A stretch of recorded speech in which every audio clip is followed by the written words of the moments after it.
Muy buenas tardes a todos. Les saludamos desde la Asociación Paraguaya de Carreteras, Comité Nacional de PIARC. Damos la bienvenida al segundo día de nuestro seminario virtual internacional sobre módulo resiliente y dinámico aplicado al diseño de pavimentos. El día de hoy presentamos este evento que está organizado por la Asociación Paraguaya de Carreteras, Comité Nacional de PIARC, la CAPACO, Cámara Paraguaya de la Construcción, y CAVIALPA, Cámara Vial Paraguaya, con el apoyo del Ministerio de Obras Públicas y Comunicaciones, la Facultad de Ingeniería de la Universidad Nacional de Asunción, Carreteras y Algo Más, Cámara de Consultores del Paraguay, la Comisión Permanente del Asfalto y el Centro Paraguayo de Ingenieros. Este evento es posible con los auspicios de las siguientes empresas: Proel Ingeniería, Toxa, Costrupar, Métrica, Tecnoedil, Geiseke, Aldía, Rovela, Rogio, Cialpa, Ecomipa, y lo realiza Paraguay Eventos y Emprendimientos. El día de hoy va a ser las palabras de apertura el ingeniero Guillermo Mas. Tenemos dos disertantes que son el doctor ingeniero Fernando Oscar Martínez, que va a hablar sobre el tema módulo resiliente y dinámico de mezclas asfálticas. Posteriormente, el doctor ingeniero Luis Guillermo Loria, que va a hablar sobre la aplicación del módulo resiliente y dinámico en el diseño estructural de pavimentos. El ingeniero Guillermo Mas Duarte es ingeniero civil, magíster en ingeniería vial y en administración de empresas. Cursó su carrera de grado en la Universidad Nacional de Asunción. Él obtuvo una maestría en ingeniería vial a través de un programa en conjunto desarrollado entre la Facultad de Ciencias y Tecnología de la Universidad Católica de Asunción, la Facultad de Ingeniería de la Universidad Nacional de Asunción y el Centro de Ingeniería e Investigación Vial de la Pontificia Universidad Católica de Chile. Además, el ingeniero Mas cuenta con una maestría en Administración de Empresas de la Escuela de Negocios IAE de la Universidad Austral de Argentina. Actualmente se desempeña como director de Costrupar S.A. A lo largo de su carrera se ha dedicado principalmente a la construcción de obras viales. Él cuenta con una amplia experiencia profesional como administrador de proyectos y representante técnico. Además, ocupa actualmente la vicepresidencia de la Asociación Paraguaya de Carreteras. Hace poco fue vicepresidente de CAPACO, Cámara Paraguaya de la Construcción. Unas palabras de apertura de tu parte, ingeniero Guillermo Mas Duarte, por favor. Muchas gracias, Andrea. Bueno, muy buenas tardes a todos, a nuestro gran público, expectante de esta nueva jornada del seminario. Hoy tenemos la segunda jornada y antes que nada quisiera saludar a nuestros miembros de la comisión directiva de la APC, empezando por nuestro presidente, ingeniero Hugo Florentín, a Fernando Paniagua, a vos, Andrea, y a nuestros distinguidos colegas y grandes disertantes internacionales que nos honra tenerlo presente en este seminario, una vez más acá en la APC, tanto a Fernando Martínez como Silvia Angelone, también a nuestro amigo Adriano Setti del CPA. También estamos esperando la conexión del ingeniero Guillermo Loria, así que un saludo a todos ellos por estar nuevamente acá participando. Y bueno, la APC en su objetivo principal tenemos siempre las capacitaciones y intervenir y también ser un organismo en el cual mediamos y también con los entes que están metidos en el sector de la construcción vial, en el diseño vial, en la parte de fiscalización, en la parte de normas, todo lo referente a la parte vial. Así que agradecemos a todos los que están dando su tiempo por este pequeño espacio de atención que le estamos robando en sus trabajos a cada uno. También a los estudiantes, tenemos muchos estudiantes, eso nos alegra mucho también para contar con participación de estudiantes de la Facultad de Ingeniería. Y bueno, y también técnicos viales, no solamente profesionales, también tenemos técnicos viales inscritos en esto. Y bueno, un sinfín de personas que se dedican tanto a la construcción, fiscalización, están las personas que se dedican a los entes del Estado que se dedican a hacer las obras de infraestructura, tanto el Ministerio de Obras Públicas como gobernaciones y municipios, y bueno, alentar a todos ellos a que sigan participando en todas nuestras jornadas de capacitación, que estamos para eso, para ayudar, para servir. Y bueno, la APC, como siempre, nosotros queremos que formen parte de nuestra asociación, que sean miembros. Tenemos no solamente jornada de capacitación, también lanzamos algunos artículos técnicos que vamos enviando a los mails de las personas. Y bueno, un sinfín de números. Tenemos el manual de carreteras, que en conjunto con el Ministerio de Obras Públicas también lo desarrollamos. Y bueno, así que agradecido nuevamente, Andrea. Esperamos estas 2 disertaciones de hoy, que son, la verdad, que de bastantes técnicas enriquecedoras. El módulo resiliente es un tema que ya venimos peleando desde hace mucho para ir metiendo cada vez más fuerte en el diseño de pavimentos, en las consideraciones técnicas, y también en las universidades. Ya estamos metiendo el tema del módulo resiliente. Y bueno, antes que nada, desearle una buena charla a nuestros disertantes, y bueno, esperamos que el público pueda aguantar con muchas ganas esto. Y empezamos, Andrea, y un saludo nuevamente a todos. Muchas gracias, ingeniero Guillermo Mas. Bueno, hoy la primera disertación está a cargo del doctor ingeniero Fernando Oscar Martínez. Él nos va a hablar sobre módulo resiliente y dinámico de mezclas asfálticas. Le alentamos a todos los inscriptos presentes a que hagan preguntas, porque posteriormente de su presentación viene un bloque de preguntas y respuestas que va a estar a cargo del ingeniero Fernando Paniagua. Él es miembro de nuestra Comisión Técnica Científica, y es importante que todos los asistentes se animen. Les animamos a que puedan hacer todas las preguntas pertinentes referentes a este tema de tanta importancia técnica para el sector de la vialidad. Bueno, voy a presentar al doctor ingeniero Fernando Martínez. Él es ingeniero civil, magíster en ingeniería vial, doctor en ingeniería. Se desempeña como profesor titular e investigador de la Universidad Nacional de Rosario, siendo además profesor de posgrado de distintas universidades de la Argentina.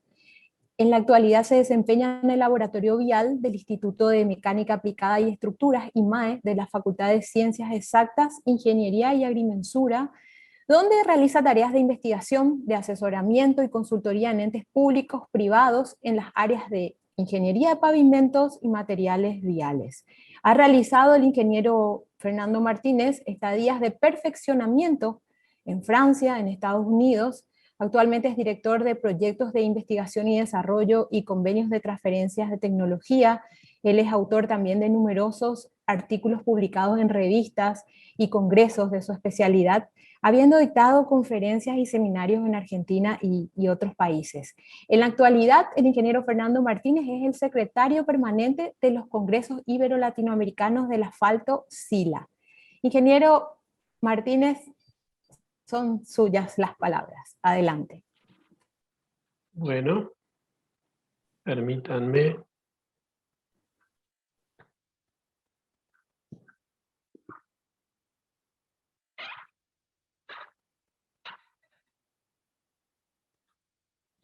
¿Se ve la presentación? No.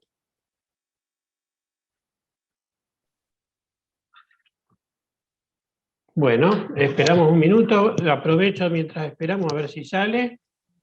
Agradecer a la Asociación Paraguaya de Carretera la invitación que me ha realizado para participar de este seminario. Realmente me enorgullece poder transmitir algunos conocimientos y compartir con ustedes después, seguramente en el bloque de preguntas, algunas experiencias de los países que están presentes hoy a la tarde. Me parece que esto no está funcionando. Ahí está. Ahora sí me parece. Ahí está, ingeniero. Perfecto. Ahora sí. Bueno, entonces empezamos. Yo voy a referirme al módulo dinámico de las mezclas asfálticas, y a modo de introducción me gustaría decir que por alguna razón que no está muy bien explicada, el diseño de pavimentos se ha apoyado muy fuertemente sobre diseños empíricos.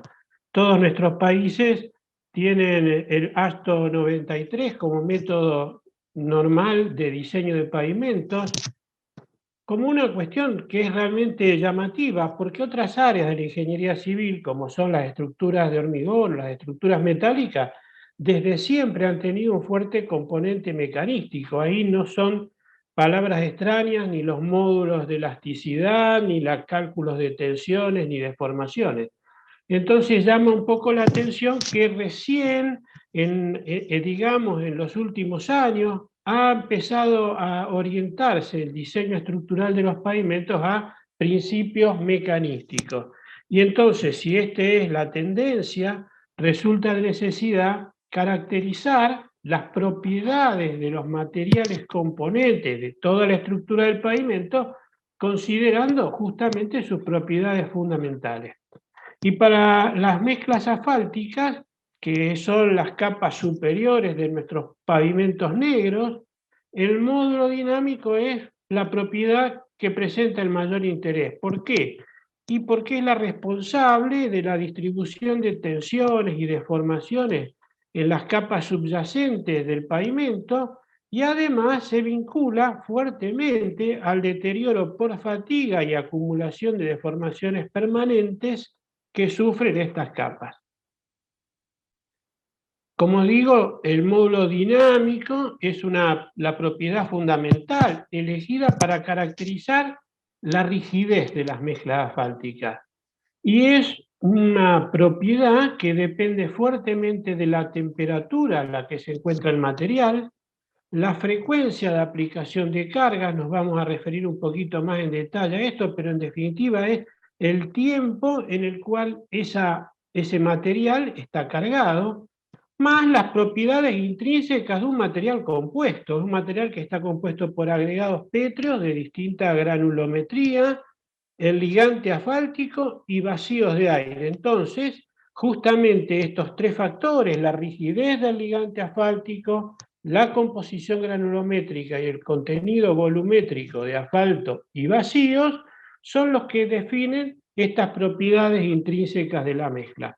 En términos generales, este material es un material complejo, de comportamiento complejo, que puede asimilarse muy cercanamente a las propiedades de un material termo-viscoelástico ideal.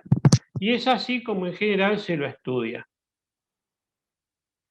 Esto que parece una modernidad no lo es. Lo mismo que pasaba en el día de ayer con el módulo resiliente, si uno empieza a mirar en el año 67, estos dos autores, Calas y Riley, presentan en el Congreso Internacional de la Conferencia Internacional de Diseño Estructural de Pavimentos, resultados de módulo dinámico como los que se muestran en el centro de la pantalla. Permítanme a ver si podemos pasarnos a puntero láser estos resultados con equipos que evidentemente hoy día resultarían totalmente obsoletos. Hoy día la computación nos ha invadido y todo este equipamiento seguramente pasa a ser obsoleto.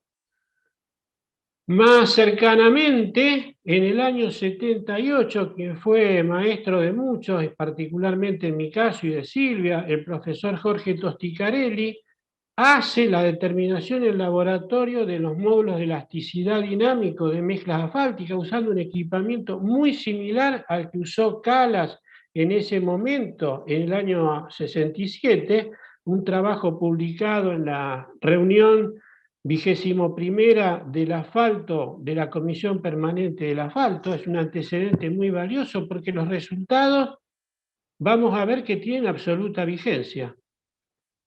Más adelante, en el año 85 aparecemos Silvia, yo quien les habla y el ingeniero Tosticarelli presentando un artículo sobre la determinación del módulo dinámico de un conjunto de mezclas asfálticas utilizadas en pavimentos de la región litoral.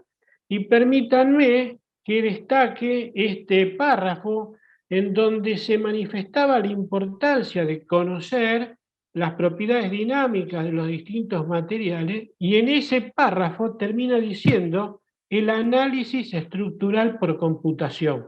Realmente un visionario, el profesor Tosticarelli. En el año 85 el desarrollo de las computadoras era todavía muy incipiente. Es más, los primeros programas los corríamos en una computadora que tenía la universidad en un ambiente especial. Realmente llama la atención que haya tenido la visión de llevarnos a investigar sobre este tema. Entonces, ahora sí, esto no es un tema nuevo, sí es un tema actual. No es un tema nuevo, es un tema actual. ¿Por qué sigue siendo un tema actual o por qué es un tema actual? Justamente porque hoy día los métodos de diseño de pavimento, a partir de las facilidades que brinda la computadora, las computadoras que hoy tenemos todos en nuestros escritorios, prácticamente en nuestros teléfonos celulares, permiten alcanzar, proyectar, diseñar pavimentos de una manera mucho más racional al introducir conceptos mecanísticos. Bueno, entonces, ¿qué es el módulo dinámico? Es una propiedad de las mezclas asfálticas que típicamente se determina en condiciones de compresión uniaxial, se hace sobre probetas cilíndricas, caladas de testigos compactados en laboratorio con el compactador giratorio. Estas probetas, para favorecer la distribución de tensiones, al igual que ocurre con las probetas de concreto de cemento Portland, las probetas de hormigón, tienen que respetar una condición altura-diámetro entre 1,5 y 2. Como digo, se obtienen por calado de testigos preparados en el compactador giratorio, y lo que se hace es aplicar fuerzas verticales de variación sinusoidal a distintas frecuencias y temperaturas, de manera tal de tener un panorama muy amplio de su comportamiento en todo este rango, tanto de temperaturas como de frecuencias. Vamos a ver un video muy simple, a ver si podemos verlo, que muestra rápidamente, para tener una idea de qué se trata. Bueno, ahí se observa la probeta extraída de un testigo. La probeta se la instrumenta con una serie de sensores para medir las deformaciones que ocurren en la parte central de la misma. Se introduce en una cámara donde se mantiene la temperatura constante, una temperatura de ensayo constante, se hacen varias temperaturas, y vamos a ver ahora que la carga que se aplica es de una variación sinusoidal. Ahí se la ve a la derecha la aplicación de la carga, acá en otra condición de frecuencia mucho más lenta, más pequeña, frecuencias más reducidas. Y entonces, este es un poco el esquema general del ensayo: es aplicar sobre la probeta fuerzas de variación sinusoidal, medir las deformaciones que resultan en este material en distintas condiciones, tanto de la frecuencia aplicada como de la temperatura. Entonces, si vamos a lo que sería la variación de la fuerza, esta fuerza varía sinusoidalmente. Como resultado de esta fuerza, la probeta se deforma, también siguiendo una variación sinusoidal en el tiempo, de tal manera que este módulo dinámico se define como la relación entre la tensión aplicada, que sería simplemente la fuerza aplicada dividido el área de la probeta, respecto a las deformaciones, que sería la variación de longitud de esta base medida respecto a la base de medida. De esta manera se calcula el módulo dinámico. Y otro parámetro propio de los materiales viscoelásticos es el desfasaje. Estas señales de fuerza y deformación no van al mismo tiempo, la deformación viene retrasada, ese retraso es responsabilidad de la fase viscosa de los ligantes asfálticos, y es posible calcular un ángulo de fase como la diferencia de tiempos en que se producen los picos respecto a lo que dura el pulso en su totalidad. Este ángulo de fase es una característica de los materiales viscosos. Cuanto más cerca, más grande es ese ángulo de fase, más importancia tiene el comportamiento viscoso, un material perfectamente elástico, estas señales irían al mismo tiempo y el ángulo de fase sería 0. Bueno, ¿cómo se realiza el ensayo? El ensayo hay muchos procedimientos, uno de los más comunes es el normalizado por el ASTO en su norma T342,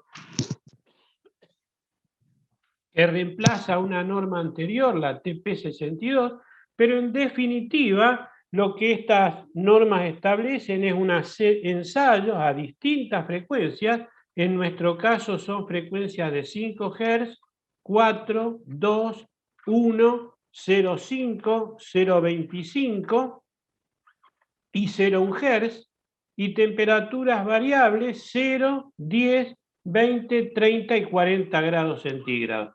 Es decir, tenemos una batería de 35 resultados que caracterizan el comportamiento de este material en un rango de frecuencia y temperatura bastante amplio. No tanto como necesitamos, pero bastante amplio. Entonces, si uno representara estos resultados que obtuvo, tendría una serie de puntos, 35 puntos en este caso, donde estos puntos más arriba serían los que corresponden a la menor temperatura, estos puntos más abajo serían los que corresponden a la temperatura más elevada, y aquí está representada la frecuencia. A medida que incrementamos la frecuencia, los módulos incrementan. Es decir, que estos puntos se alinean alrededor de curvas bastante suaves, bastante bien definidas, y de manera general podemos decir que un aumento de temperatura produce una disminución de los módulos, y una reducción de la frecuencia también produce una reducción de los módulos. Es decir, que en definitiva, y esto hay que tenerlo en cuenta para más adelante en lo que sigue, el aumento de la temperatura es de alguna manera equivalente a la reducción de la frecuencia. Y esto nos permite avanzar sobre un concepto muy interesante que nos vamos a referir en un momento más. ¿Por qué nos vamos a referir en un momento más a un concepto interesante de este tipo de materiales? Como les digo, el equipo que disponemos en la facultad tiene la posibilidad de determinar módulos en un rango limitado de frecuencias, en nuestro caso entre 0,1 Hz y 5 Hz. Lamentablemente, las frecuencias que son de interés para un pavimento están por fuera de este número, Uno podría extrapolar estas curvas, pero esto empieza a ser cuestionable. Afortunadamente, en estos materiales es válido un principio que se llama de equivalencia frecuencia-temperatura. ¿Por qué estas frecuencias más altas son de interés? Bueno, vamos a ver un ejemplo muy simple, vamos a tratar de explicarlo. Imaginemos una estructura de pavimento compuesta por estas 5 capas, una capa asfáltica que totaliza 100 milímetros de espesor, apoyado sobre capas granulares o de suelos con módulos variables y espesores variables. Es solamente un ejemplo, y que esta estructura es transitada por una rueda que avanza a una velocidad de 60 kilómetros por hora. La distribución de deformaciones que ocurren en la capa inferior de la capa asfáltica sigue este trazado que vemos acá. Esto está calculado usando un programa que está disponible en Internet, que permite cálculos de tensiones y deformaciones en materiales viscoelásticos, que ha sido desarrollado por el profesor Levenberg en el año 2018, es posible descargarlo. Acá se produce una variación de las deformaciones muy rápida, en el orden de los 400 milímetros.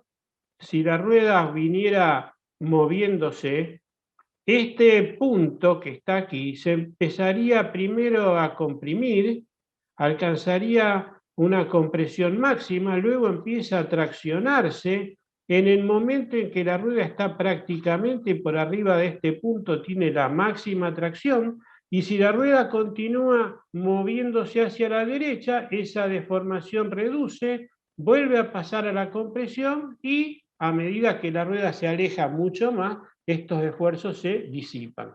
Como veremos, esto justifica también la adopción de una variación sinusoidal de las tensiones, porque esto se le parece bastante. Y en 40 centímetros, es decir, 400 milímetros, a la velocidad de 60 kilómetros por hora se produce esta variación de deformaciones. Esa variación de deformaciones, si la traducimos en el tiempo, es del orden de 24 milésimas de segundo, o digamos en números redondos, 2 centésimas de segundo, que traducido a frecuencias, y esto lo pensamos que es una variación sinusoidal, son frecuencias de 8 a 12 Hz.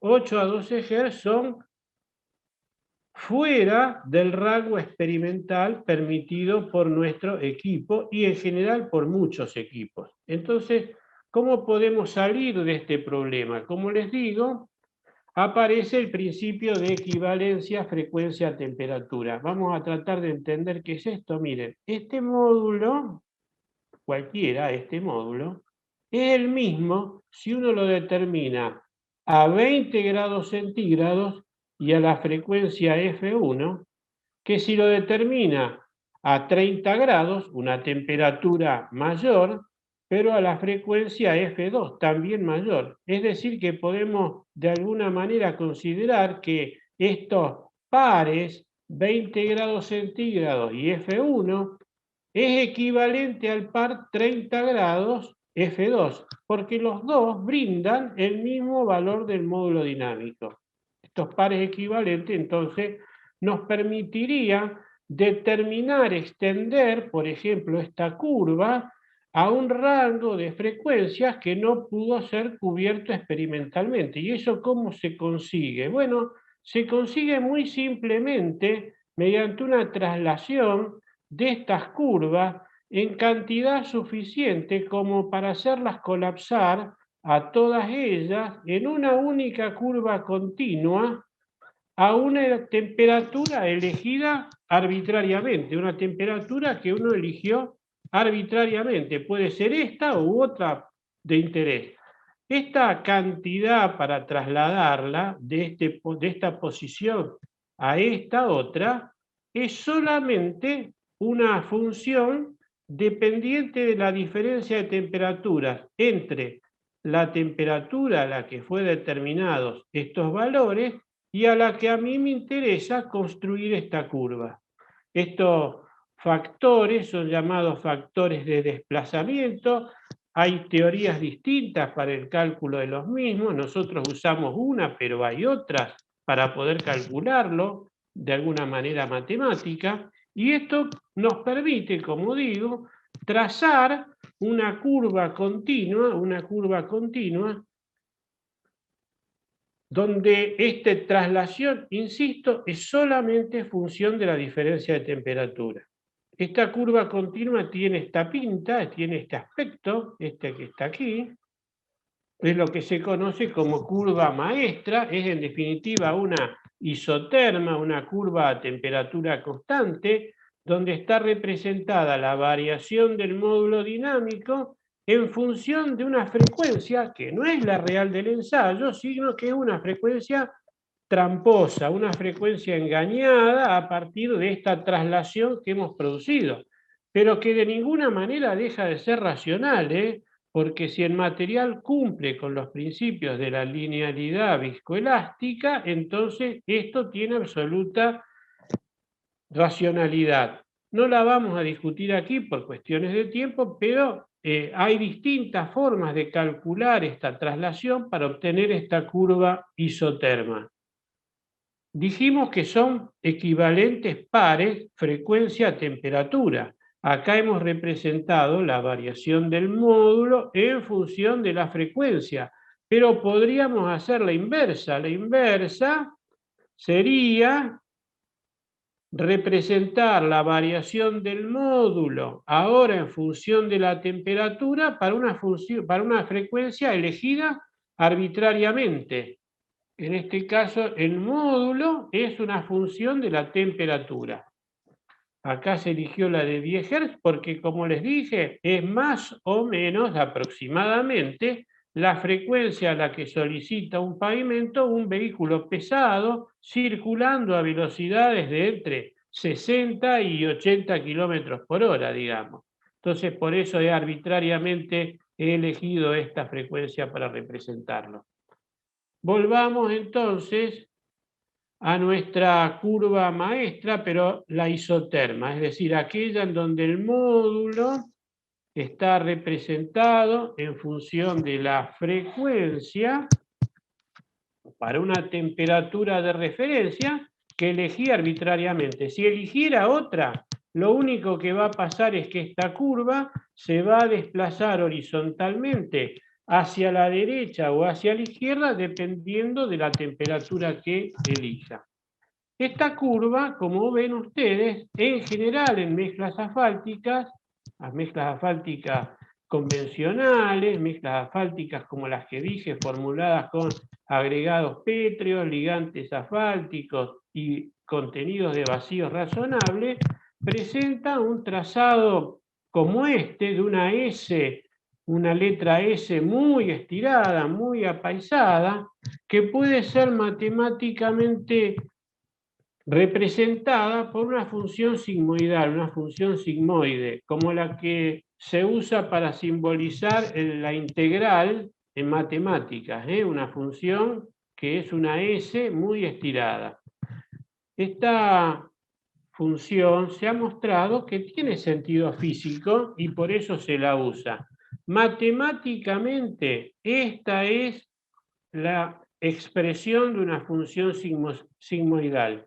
Es una función que depende de 4 parámetros, alfa, beta, gamma y delta, en términos generales matemáticos. En el caso de las mezclas asfálticas, estos valores tienen significado físico. Son valores de módulo máximos y mínimos. Vamos a tomarnos unos minutos para analizar esta curva. Esta función sigmoidal se desarrolla, como digo, en una forma de S, entre un valor teórico máximo al que esta curva llegaría para frecuencias infinitamente grandes y un valor mínimo en el otro extremo, en donde una de estas curvas llegaría para frecuencias infinitamente pequeñas. Esta curva tiene un punto de inflexión que viene caracterizado por el cociente entre el coeficiente beta y el gamma que figuran aquí.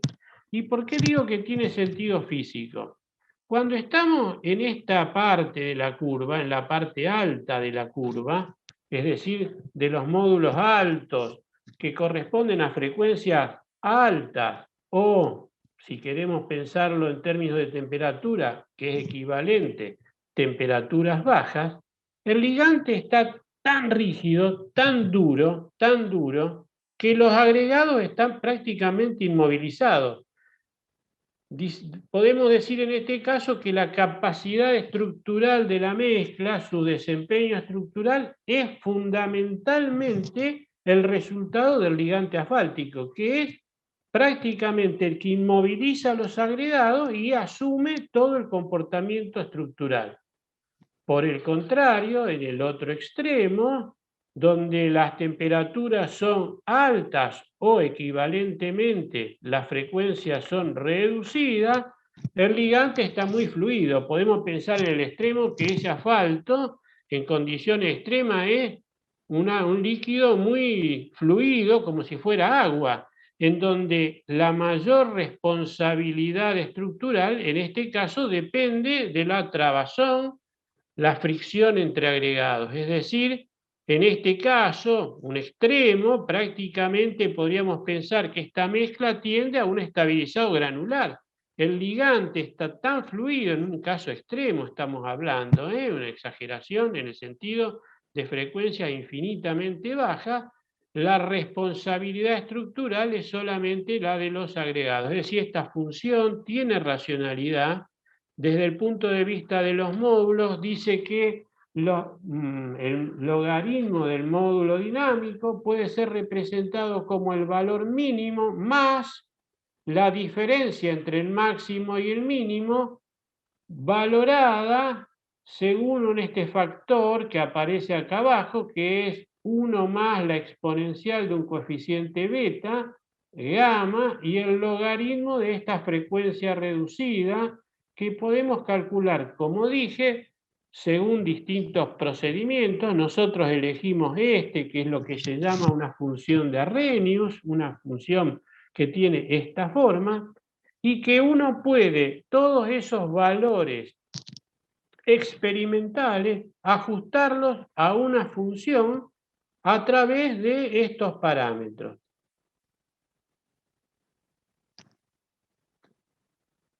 Nosotros, en el tiempo, como les digo, nosotros empezamos con este tema en la universidad en el año 85, hemos podido recopilar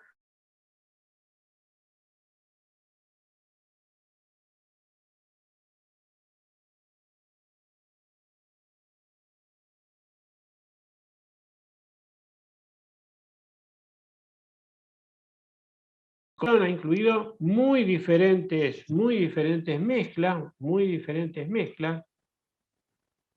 No sé si me salió un cartel de que tengo inestable la conexión de internet. Creo que me siguen escuchando. ¿Alguno me lo confirme, por favor?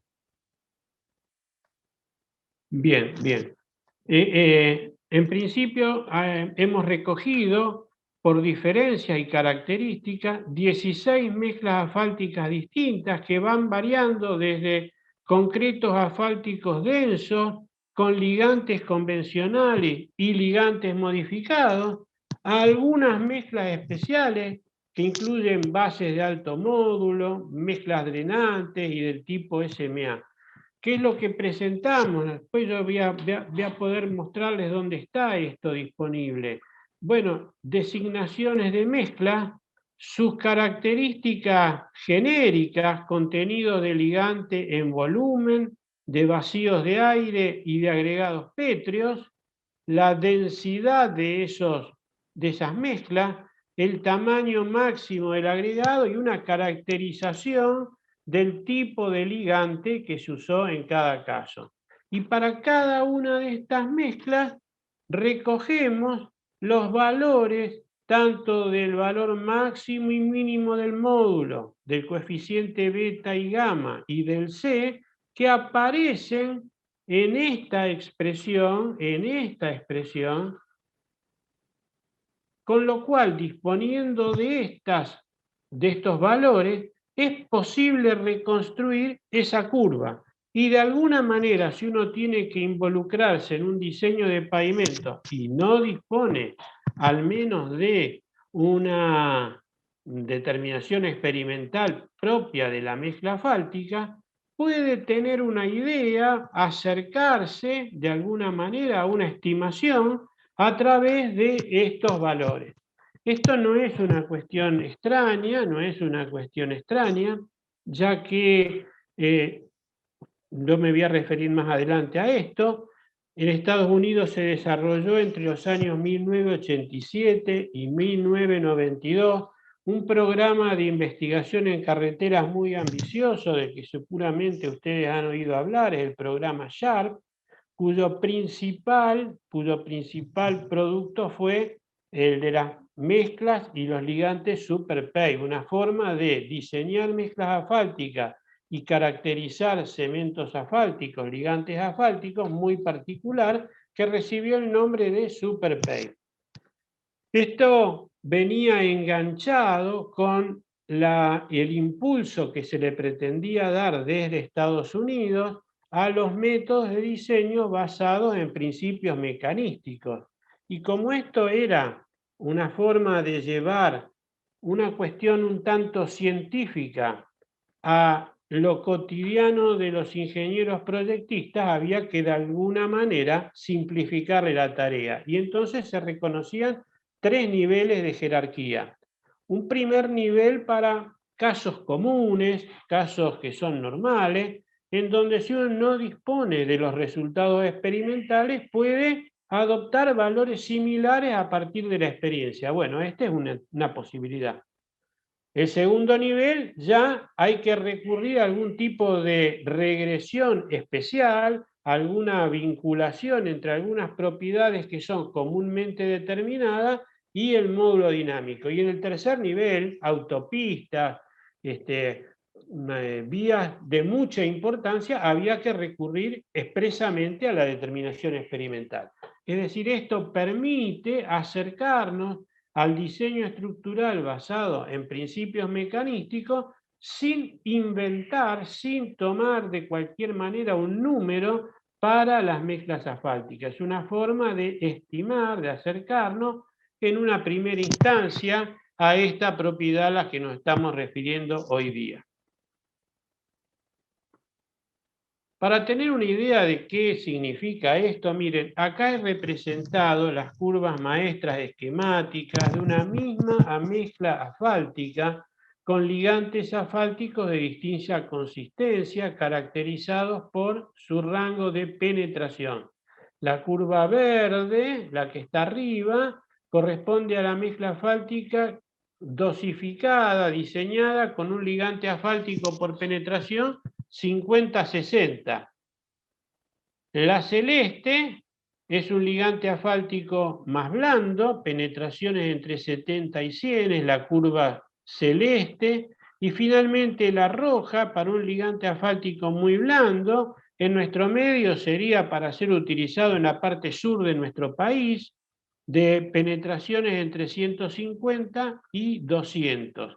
¿Qué es lo que vemos acá? Que en todo el rango de frecuencia el ligante juega un valor importante, una influencia importante, dado que hay una gran separación de estas muestras, de estas mezclas. Prestemos atención un momento en estas que son resultados reales. A temperaturas bajas, o lo que es lo mismo a frecuencias altas, estas mezclas presentan módulos del orden de los 20.000, 16.000, 18.000 megapascales. Y a medida que la temperatura aumenta, o lo que es equivalente, disminuye la frecuencia, llegamos a valores que están en el orden de los 200 a 300 megapascales. Esto realmente nos pone en que las mezclas asfálticas tienen una gran variación de rigidez, tienen una gran susceptibilidad térmica, varían mucho sus propiedades en una variación de temperatura que no es tan extendida. Es un material que varía mucho en sus propiedades, como digo, y esto nos pone frente a un dilema. Ayer lo hablábamos. Bueno, un pavimento en mi región, en Rosario, acá, en la zona prácticamente central del país, pasa de temperaturas bajas en el invierno, digamos, 10 grados bajo cero, a temperaturas altas en el verano, digamos, 60 grados bajo cero. Y la mezcla se comporta muy distinto en un caso y en el otro. Bueno, será cuestión de Luis Loria, que me va a seguir en las presentaciones, cómo enfocamos este tema para poder tener en cuenta estas variaciones a lo largo de, por ejemplo, un año típico de diseño. La otra cuestión que me parece importante resaltar entonces es la susceptibilidad. ¿Cuánto cambia en este rango de frecuencia, o insisto, de temperatura, el módulo en un caso y en el otro? Vamos a ver otro ejemplo. Acá está comparado, y son resultados reales, dos mezclas asfálticas de igual composición granulométrica. El primero de ellos, elaborado con un cemento asfáltico calificado por viscosidad como CA30, y un ligante modificado con polímero del tipo SBS que califica según las especificaciones argentinas como un AM3. Y lo que vemos es que a temperaturas bajas, o lo que es lo mismo, frecuencias altas, el la mezcla asfáltica elaborada con el cemento asfáltico modificado presenta módulos algo menores que el ligante convencional CA30. Y en el otro extremo, frecuencias bajas o lo que es lo mismo, temperaturas altas, la situación se invierte. La mezcla con ligante modificado, AM3, presenta módulos algo mayores que los de la mezcla elaborada con el ligante convencional CA30. Como dije al principio, allá cuando arrancamos, el módulo está ligado fuertemente al desempeño estructural.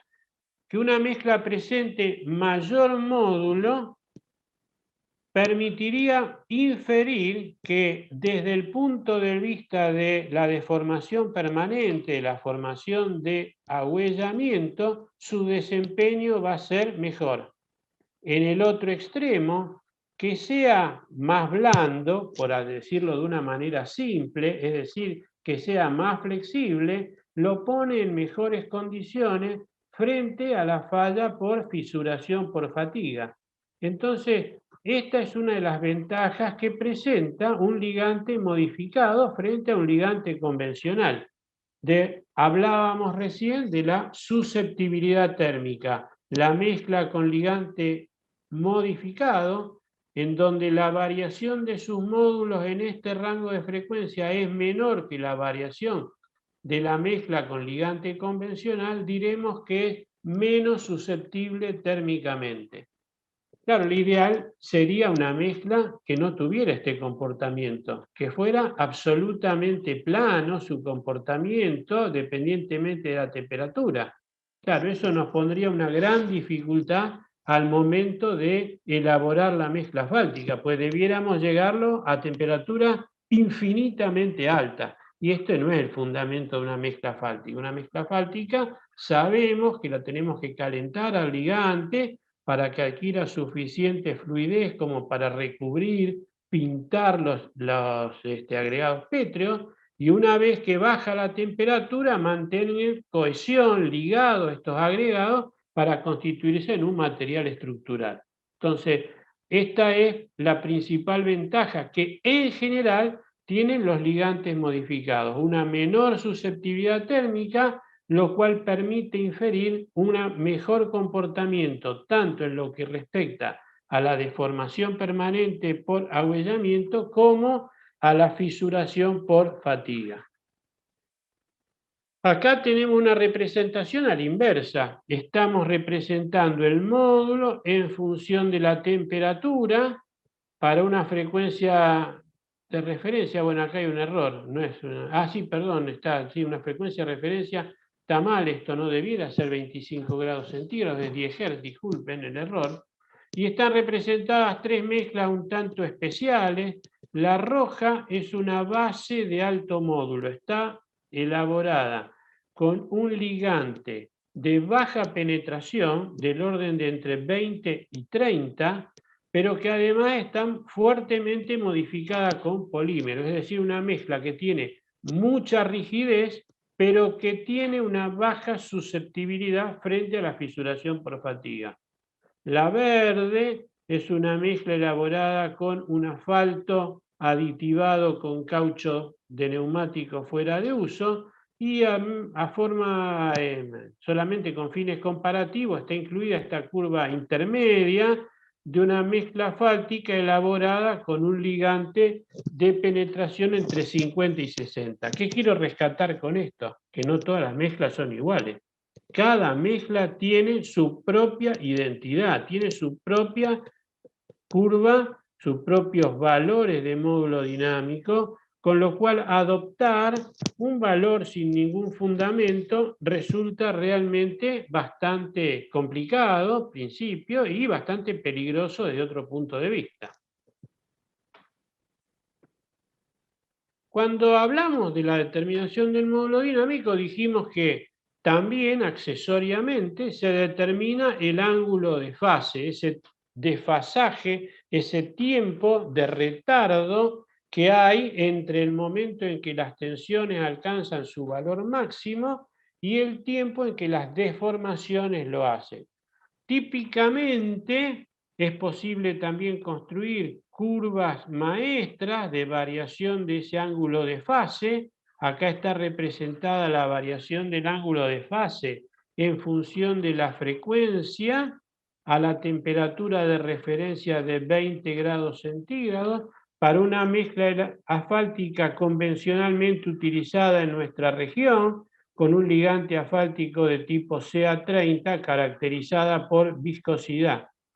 La curva presenta más o menos este trazado a medida que la frecuencia va disminuyendo, o lo que es lo mismo, la temperatura va aumentando, ese ángulo de fase va creciendo, alcanza un valor máximo para luego empezar a decrecer. ¿Por qué empieza a decrecer? Porque empieza a haber contacto entre agregados, empieza a tomar influencia la trabazón, el interlocking, como se dice en inglés, de los agregados, y esto produce esta reducción.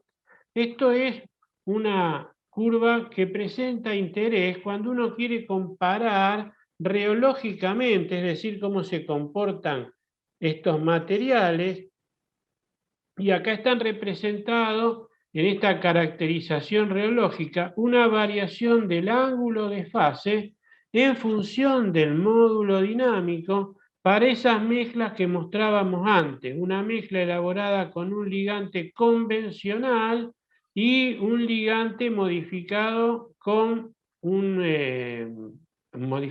polímeros del tipo AM3. Y estas curvas tienen un trazado que es bastante paralelo uno a otro, pero que si nos ponemos en un valor cualquiera de módulo, por ejemplo para este módulo, la mezcla con el ligante modificado tiene un comportamiento más elástico, menos viscoso, más elástico, que la mezcla elaborada con el ligante convencional. Entonces, una representación de este tipo, que se conoce con el nombre de espacio de Black, como Black un apellido, permite hacer este tipo de comparaciones, saber si efectivamente, por ejemplo, la adición del polímero ha tenido un efecto en esta caracterización reológica de la mezcla.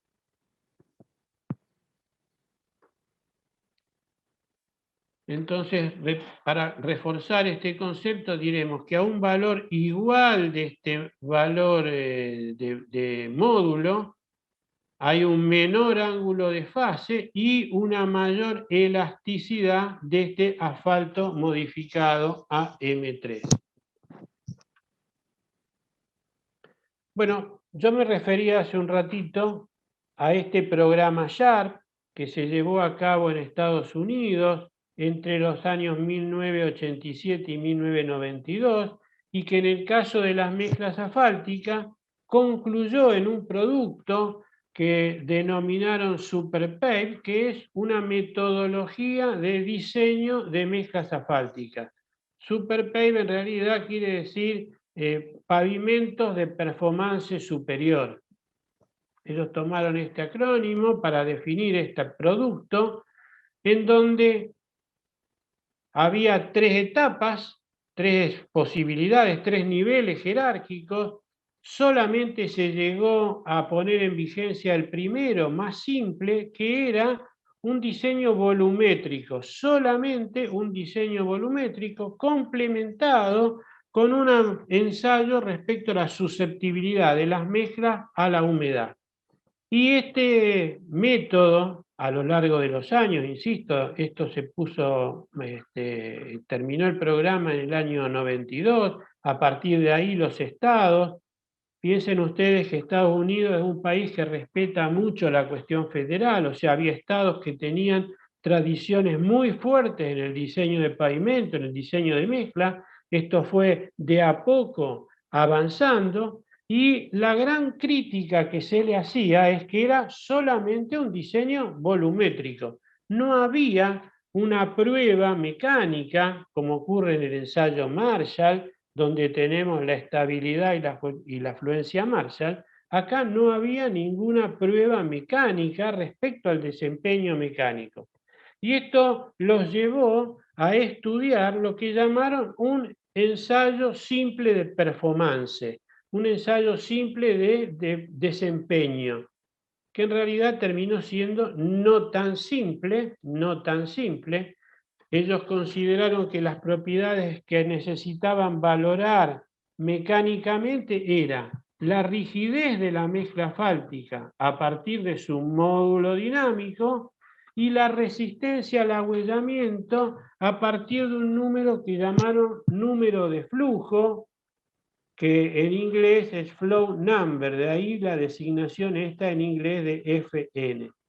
Claro, si bien había estados y organismos de estos estados que tenían equipamientos para determinar el módulo dinámico, se impulsó además un equipamiento específico para llevar adelante estas dos determinaciones, que es conocido por este nombre en inglés, que en definitiva es una máquina para ensayar mezclas asfálticas respecto al desempeño. Son equipos modulares donde la determinación del módulo dinámico, así como la resistencia al agüellamiento, se hace con el mismo equipo. Están muy simplificados en cuanto a la operación. No hay que ser un científico para operar estos equipos. Con un poco de entrenamiento es posible operarlos. Los hay de distintas marcas. Solamente a modo de demostración de esto he puesto tres marcas distintas. Todos más o menos hacen lo mismo y tienen además la posibilidad de ejecutar tanto el ensayo de módulo dinámico como el de resistencia al agüellamiento dentro de una celda triaxial, con o sin confinamiento. La probeta es instrumentada también, parecido a como hacemos nosotros. En este caso es una probeta que se está ensayando sin confinamiento. Este equipo tiene su costo, es un equipo que brinda información importante y es una información que se usa tanto a nivel de diseño como de caracterización. Este procedimiento con este equipamiento está llevado a una norma, es la AASHTO T378 del año 2017. Está tomada esta imagen de una publicación técnica breve de la Federal Highway Administration de los Estados Unidos, en donde define los pasos que deben seguirse para este ensayo. Primeramente hay que preparar la probeta de manera similar a la que mostré al principio, de una manera un tanto más teórica. Acá estamos muy metidos en la práctica de esto, donde esta probeta debe compactarse con un contenido de vacíos de aire similar al experimento.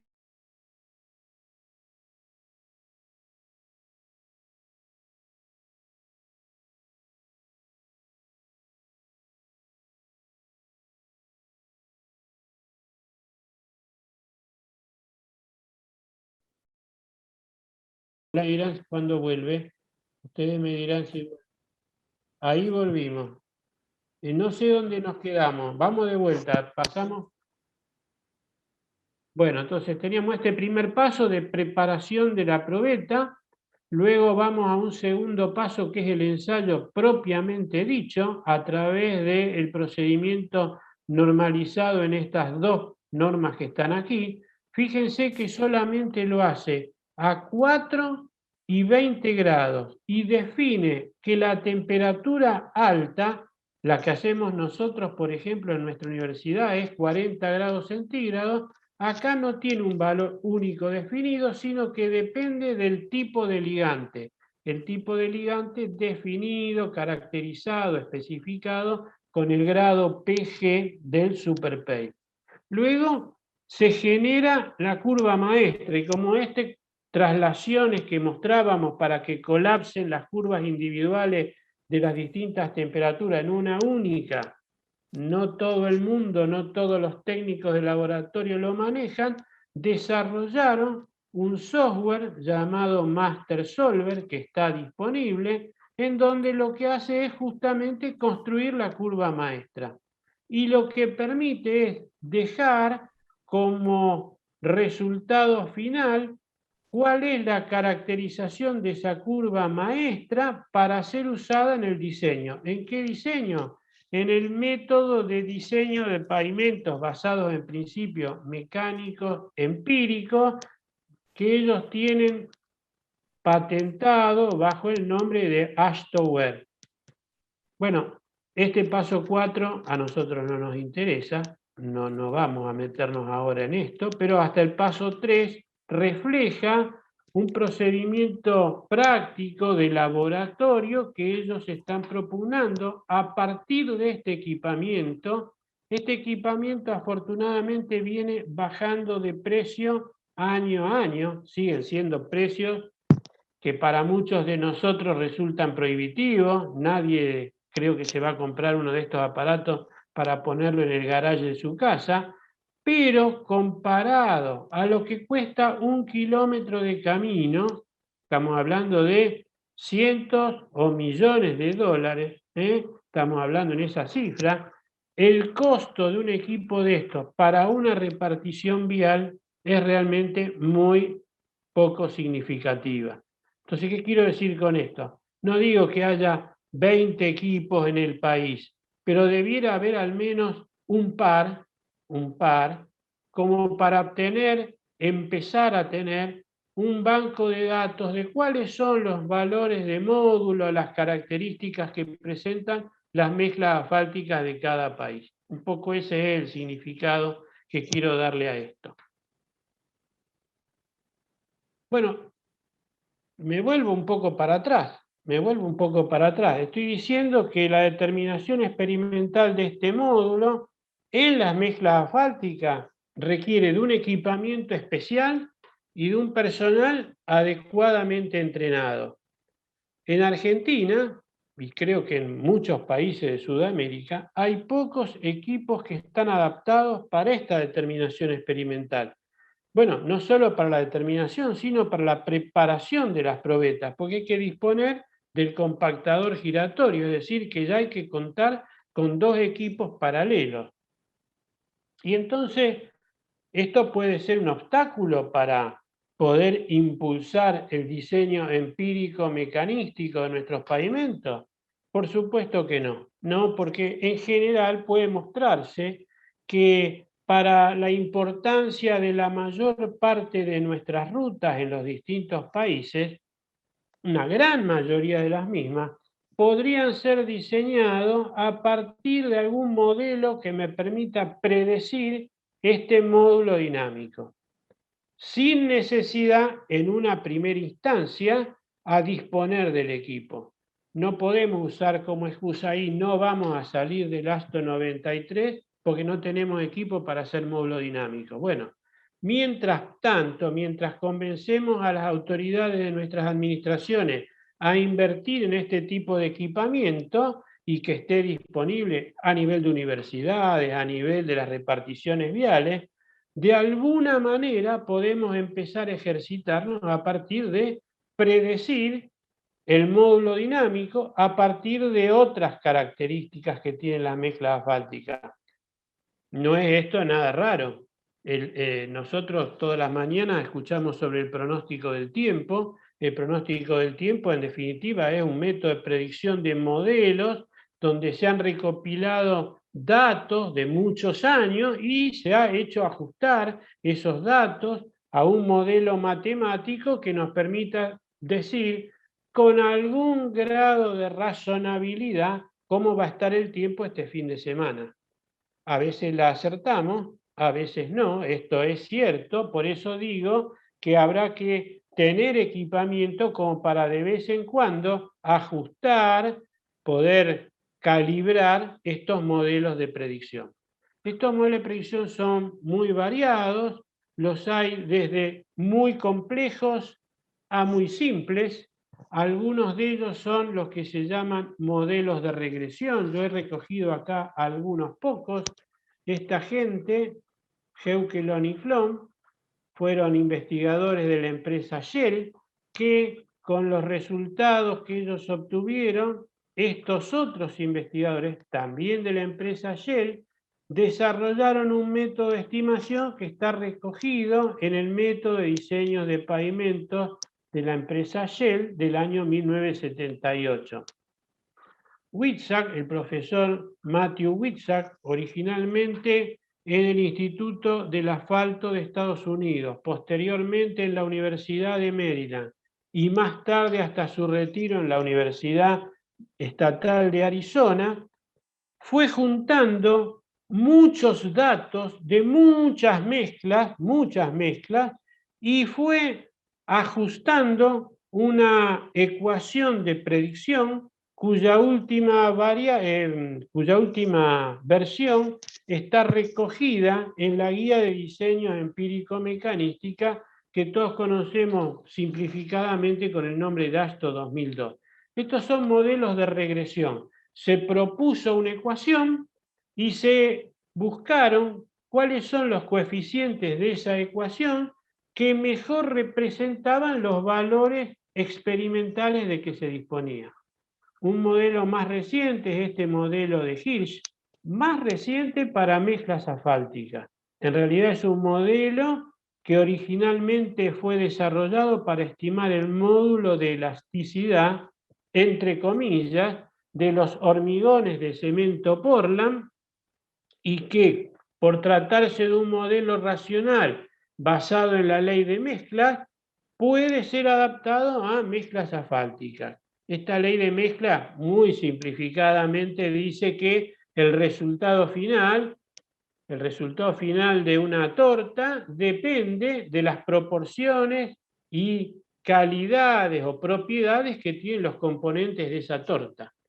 Estos modelos, en definitiva, lo que hacen es partir de datos básicos que normalmente son recogidos durante el diseño de la mezcla, aún por el método Marshall, por ejemplo, la rigidez o la viscosidad del ligante asfáltico, los contenidos volumétricos del ligante, agregados y vacíos, o las relaciones de estos, los vacíos del agregado mineral, la relación ligante-vacíos, la granulometría de los agregados y, lógicamente, porque ya lo aprendimos, de la frecuencia a la cual nos interesa estimar ese módulo y a la temperatura que nos interesa estimar ese módulo. Son métodos de estimación, de predicción, no son la palabra que nos define la realidad. Nos acercan a la misma, pero pueden tener sesgos importantes. En nuestro caso, hace ya algún tiempo, lo que hicimos fue tomar testigos calados en 17 secciones diferentes de pavimento recientemente construidos en las cercanías de Rosario, relativamente en la zona cubierta, digamos así, por lo que rodea a Rosario alrededor de los 300 kilómetros. Y en estas 17 secciones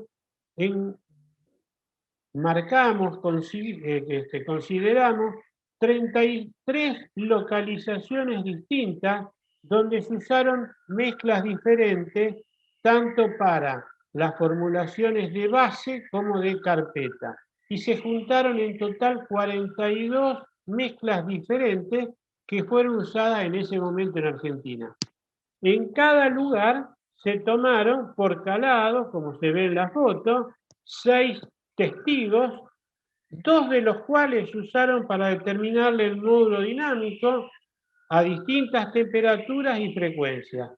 Y los otros 4 testigos se mandaron al laboratorio para determinar propiedades volumétricas de cada mezcla, contenido de ligante, vacío, densidad teórica máxima, el RAIS, la densidad de las mezclas, se recuperó el ligante asfáltico y se hizo la granulometría de esas mezclas aparte, y del cemento asfáltico recuperado se le determinó la viscosidad en algunas temperaturas. Y ordenamos todos estos resultados en una base de datos que tiene hoy día más de 1000 valores experimentales.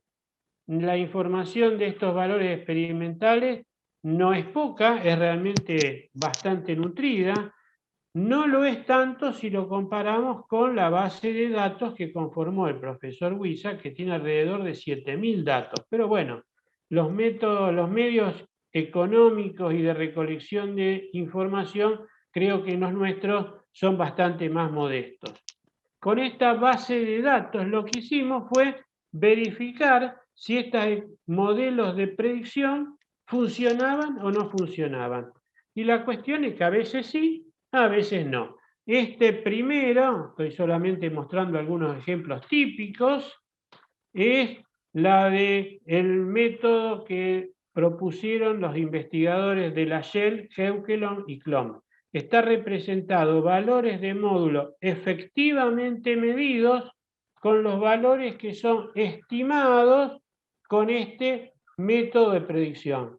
Y esta línea azul sería la igualdad. Como se ve, acá los puntos en general se sitúan a ambos lados de esta línea de igualdad, bastante apretadamente, cosa que no ocurre con este modelo de Witzak.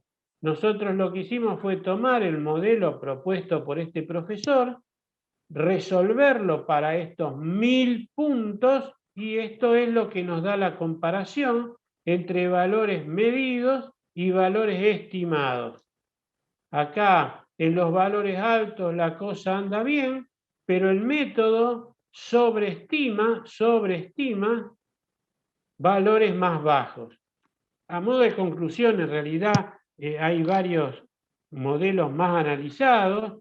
En general producen predicciones razonables, pero en algunos casos estos modelos presentan un sesgo importante entre valores medidos y estimados en alguna región de la curva o de esta distribución de puntos, lo cual nos habilita a realizar calibración de estos modelos a valores locales. Y eso fue lo que hicimos, volverle a calcular, manteniendo la estructura funcional, los parámetros que propone Witzak, la misma estructura, los coeficientes que afectan a cada uno de esos valores, a cada uno de esos parámetros introducidos en el método.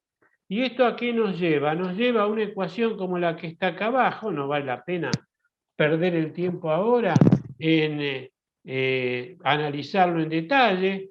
¿De qué depende esto? Del pasa-tamiz 200, es decir, de la parte finísima de la granulometría, de los retenidos en el tamiz de 3/8, en la viscosidad del ligante a la temperatura de interés que nosotros queremos determinar en el módulo, y de estos valores que son el contenido en volumen del ligante asfáltico y el contenido de vacíos.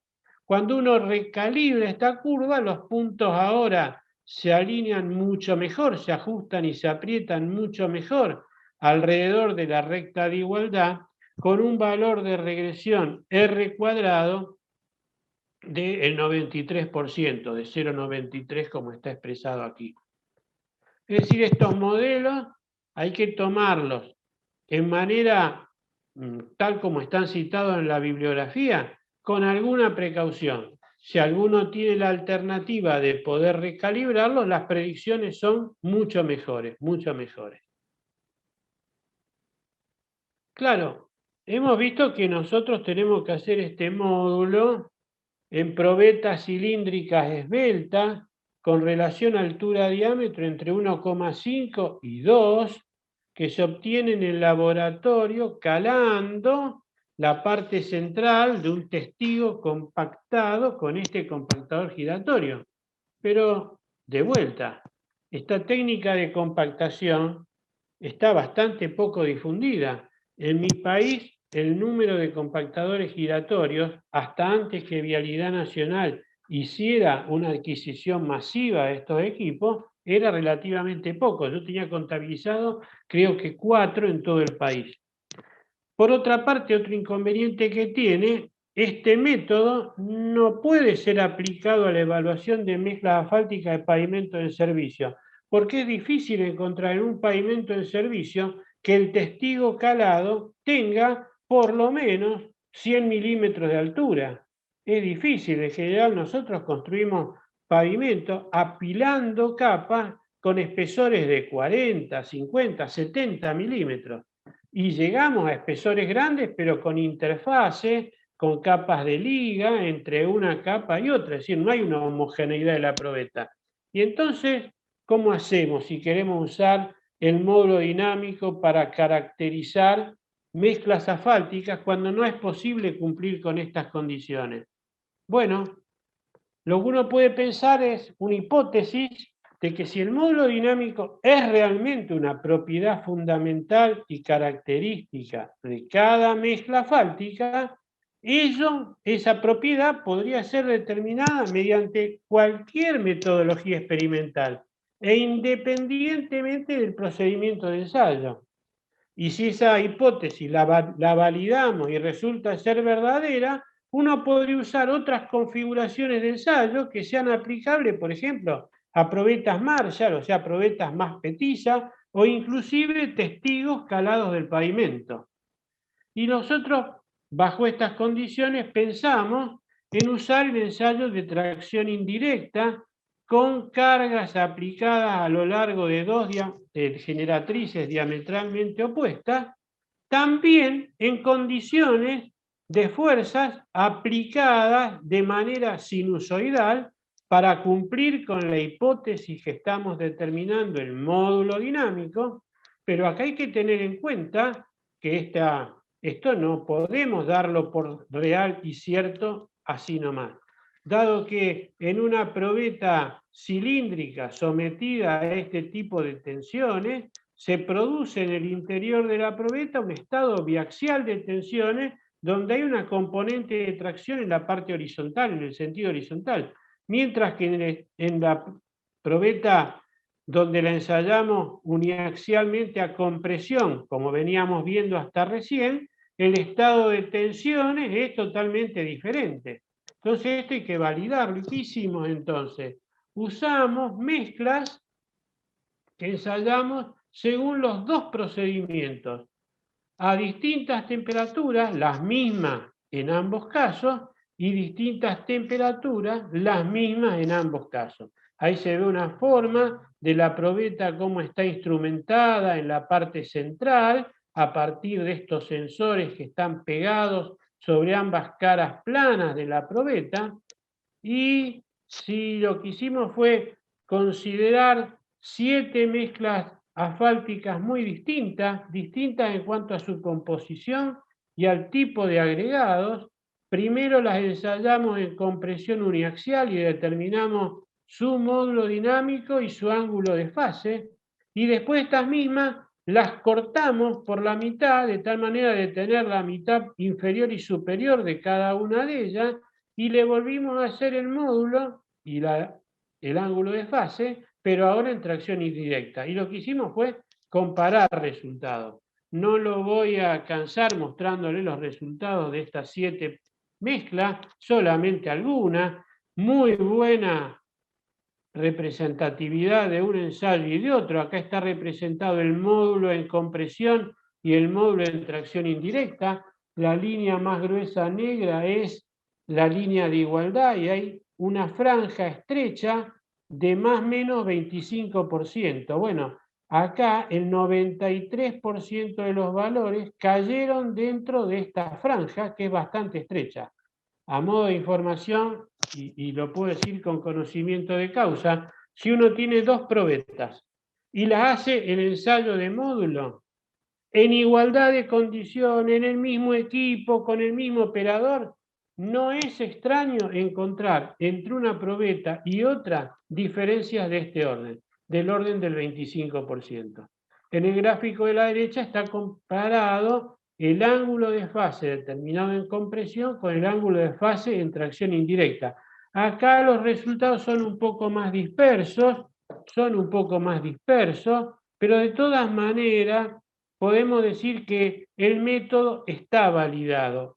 El módulo dinámico es realmente una propiedad característica como la huella dactilar de cada mezcla asfáltica. Es una metodología que es válida para aplicar, para disponer de resultados cuando no tenemos esta posibilidad de tener probetas altas, esbeltas, con relación a altura-diámetro del orden del 1,5. Debo ser muy humilde en esto. Esto no es un invento nuestro, esto no es realmente un ensayo que se ha llevado a cabo en otros países del mundo. Tanto es así que la norma europea 12697, parte 26, que se refiere a rigidez de las mezclas asfálticas, en su versión 2019 incluye el anexo F, donde recoge este procedimiento en particular. Bueno, estamos llegando al final.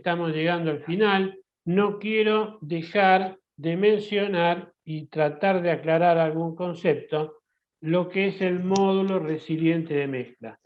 Ha habido en muchos países una importante adquisición de este equipo, de una marca en particular, que hizo una gran difusión de este equipo.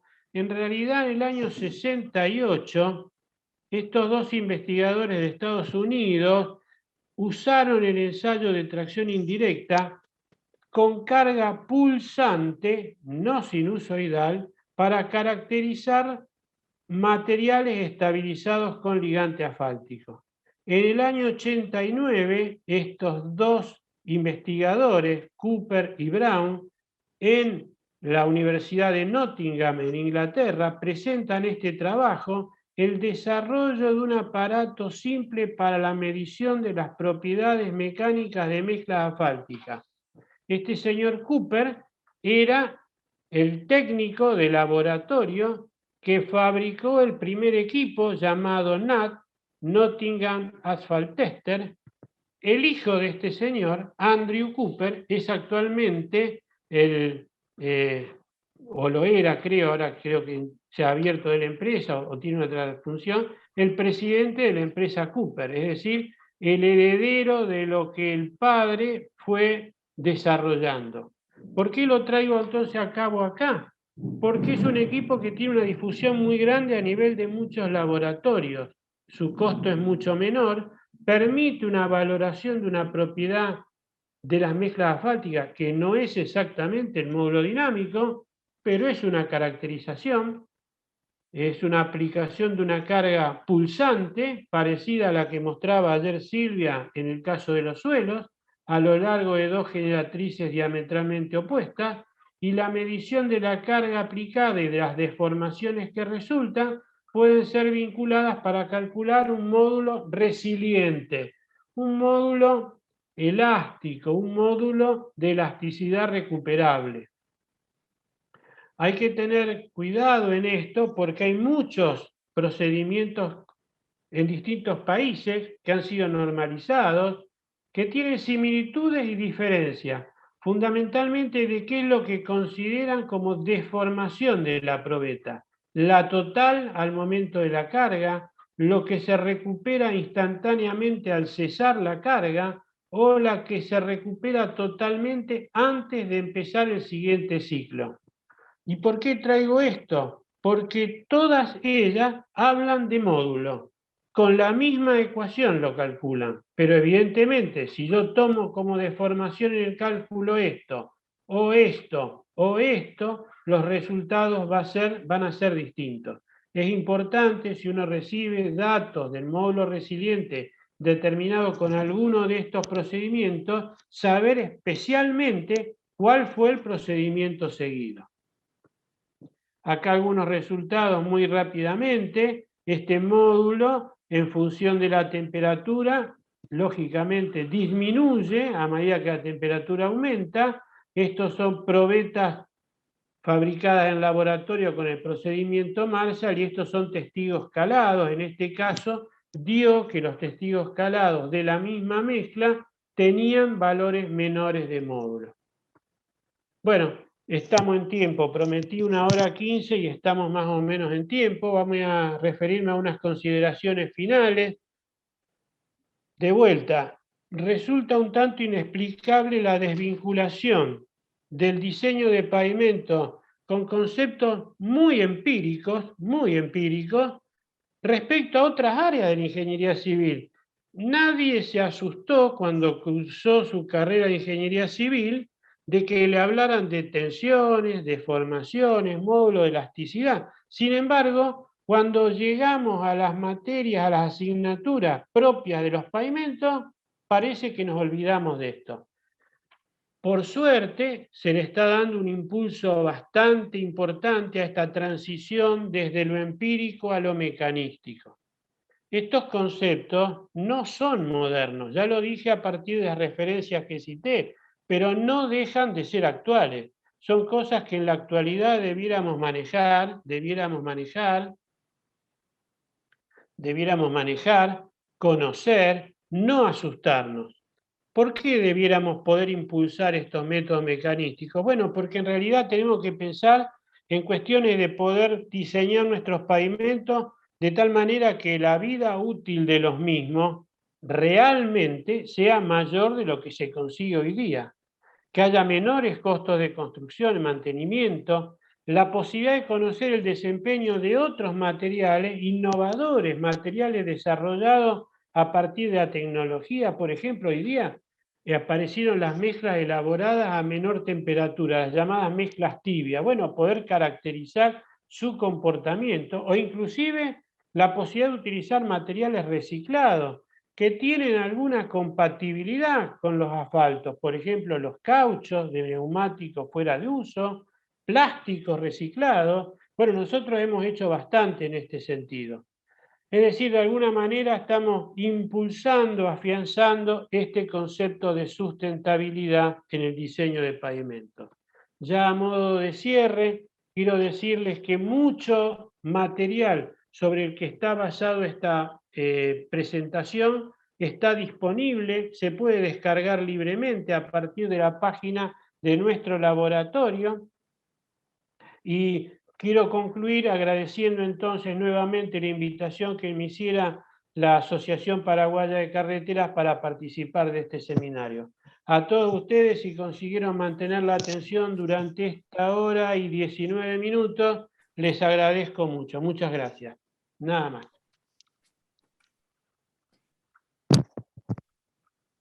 Bueno, ingeniero, si puede dejar de compartir pantalla, por favor. Ahí he Ahí dejado está. de compartir.